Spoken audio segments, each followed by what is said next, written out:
But that was just the beginning of Karen's troubles. The state investigation revealed she diverted over $45,000 in HOA funds for personal use. She'd been using the community credit card for salon visits, designer clothes, and even a vacation to Cabo San Lucas that she claimed was a conference on community management. The district attorney filed charges for embezzlement and fraud. During her arraignment, Karen stood before the judge in the same sweater set she'd worn to so many board meetings, but now she looked small and defeated. The prosecutor laid out the evidence methodically: bank statements showing personal purchases, forged receipts for community improvements that never happened, even a paper trail revealing she'd been taking kickbacks from Pinnacle Protection Services for awarding them the security contract. The security company situation turned out to be even worse than I'd initially discovered. Not only were they operating without proper licensing, but Karen had been receiving a monthly payment of $1,500 directly from the company owner, labeled as consulting fees. In exchange, she'd been directing them to target specific homeowners who challenged her authority, using fabricated violations to generate revenue for both the company and the HOA. My case had triggered a domino effect. 17 other homeowners came forward with similar stories of harassment and excessive fines. One elderly couple had been fined over $3,000 for having their grandchildren's bicycles visible in their garage when the door was open. Another family had been threatened with liens on their property for planting flowers that weren't on the approved species list, a list that Karen had apparently created without board approval. The prosecutor announced they were seeking the maximum penalty, 5 years in prison and full restitution to the HOA. But that wasn't even the worst part for Karen. Her employer, a regional bank where she worked as a branch manager, had already suspended her pending the outcome of the criminal case. The State Real Estate Commission was moving to revoke her license. Her carefully constructed life was collapsing like a house of cards. When the judge read the charges and announced bail at $75,000, Karen's perfectly composed facade finally cracked. She let out a sound that was half gasp, half sob, and had to grip the defendant's table to steady herself. Her lawyer whispered urgently in her ear, but she seemed unable to process what was happening. For the first time in the 8 years she'd terrorized our neighborhood, Karen Peton looked genuinely afraid.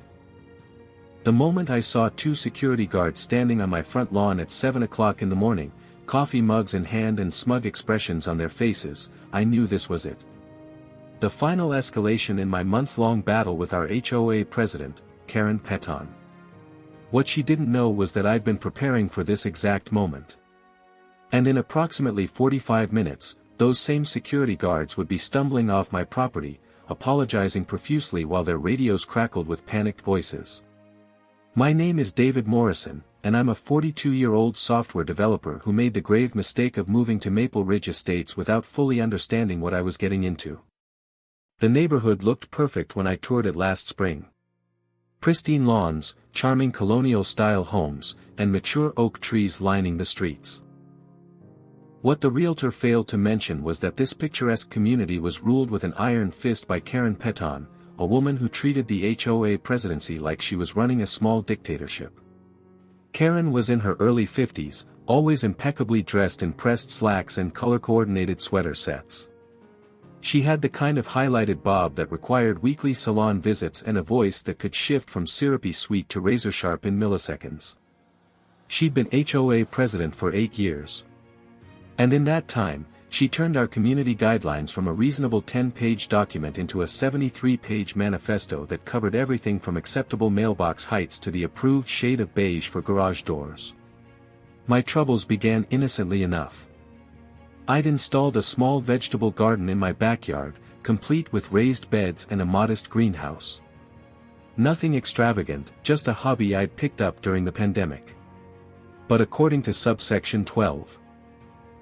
4 of the community guidelines, all landscaping modifications required approval from the Architectural Review Committee, which, surprise, surprise, was chaired by Karen herself. The first letter arrived within a week. It was typed on official HOA letterhead and informed me that my unauthorized garden structures were in violation of community standards. I was given 10 business days to submit a formal application for review along with detailed plans, material specifications, and a $75 processing fee. Being a reasonable person, I complied. I drew up plans, took photos from every angle, and even included a written statement about how the garden would enhance property values by demonstrating sustainable living practices. I submitted everything on time and waited. The rejection came back in record time. According to Karen's written response, my garden beds were 3 inches too tall, the greenhouse reflected too much light, and the tomato cages I'd installed were not an approved shade of green.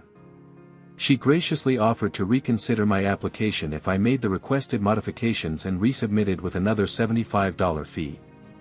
That's when I started doing my homework.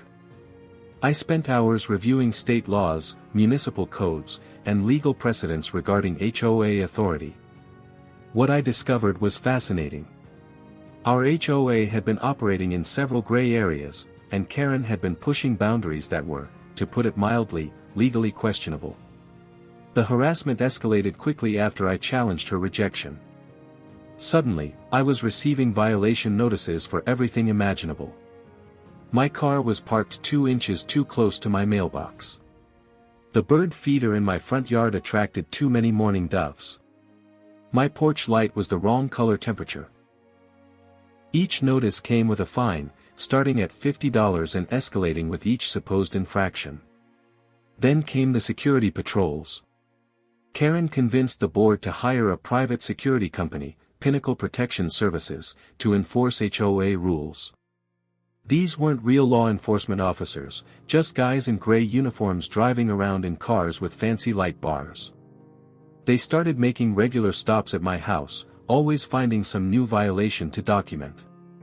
The situation reached a boiling point when I received a notice of impending enforcement action. According to the letter, I had accumulated over $2,000 in fines and had failed to bring my property into compliance. If I didn't pay within 7 days, the HOA would initiate forced compliance measures, which could include having contractors enter my property to remove violations at my expense. That's when I made my move. I contacted the State Department of Consumer Affairs and filed a formal complaint. I also reached out to a lawyer who specialized in HOA disputes. What we discovered was a gold mine of irregularities. The security company Karen had hired wasn't properly licensed for the type of enforcement they were conducting. The fine structure exceeded state-mandated limits. And most damning of all, Karen had been using HOA funds to pay for personal expenses, disguising them as community improvements. I gathered evidence meticulously. Every interaction was documented.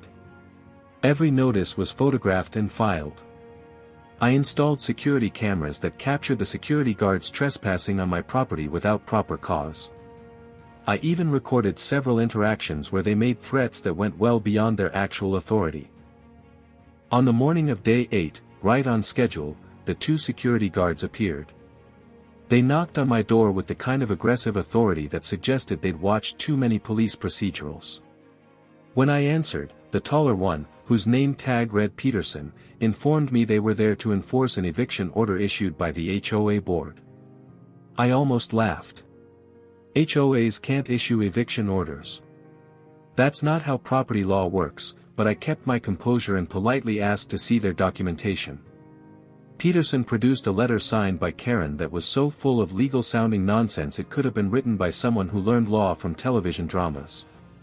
That's when I handed them my surprise, a cease-and-desist order signed by a real judge, along with a notice that Pinnacle Protection Services was under investigation for operating without proper licensing. I also informed them that they were currently being recorded and that any further attempts to intimidate or harass me would result in criminal charges. The transformation was immediate. Peterson's partner, a younger guy who looked like he'd rather be anywhere else, actually took a step backward. Peterson himself went from aggressive to confused to worried in the span of about 10 seconds. He pulled out his radio and called his supervisor, who apparently told him to leave immediately and not engage further. But the real fireworks started an hour later. A legitimate sheriff's deputy arrived, not to evict me, but to serve Karen with a summons. She was being investigated for misuse of HOA funds, harassment, and conspiracy to commit fraud. The state had frozen the HOA's bank accounts pending investigation. The news spread through Maple Ridge estates like wildfire. Neighbors who had suffered under Karen's regime for years suddenly found their voices. Stories poured out about excessive fines, selective enforcement, and intimidation tactics. A group of homeowners called an emergency meeting, exercising a rarely used clause in our bylaws that allowed for the removal of board members under extraordinary circumstances. Karen arrived at the meeting in full damage control mode. She wore her best power suit and had prepared a presentation about all the wonderful things she'd done for the community. But the mood in the room was decidedly against her. When she tried to explain away the financial irregularities as bookkeeping errors, someone in the back actually laughed. The vote was brutal. Out of 123 homeowners present, 119 voted to remove her from the board immediately. The other 4 were her allies on the board, and even they looked uncomfortable supporting her.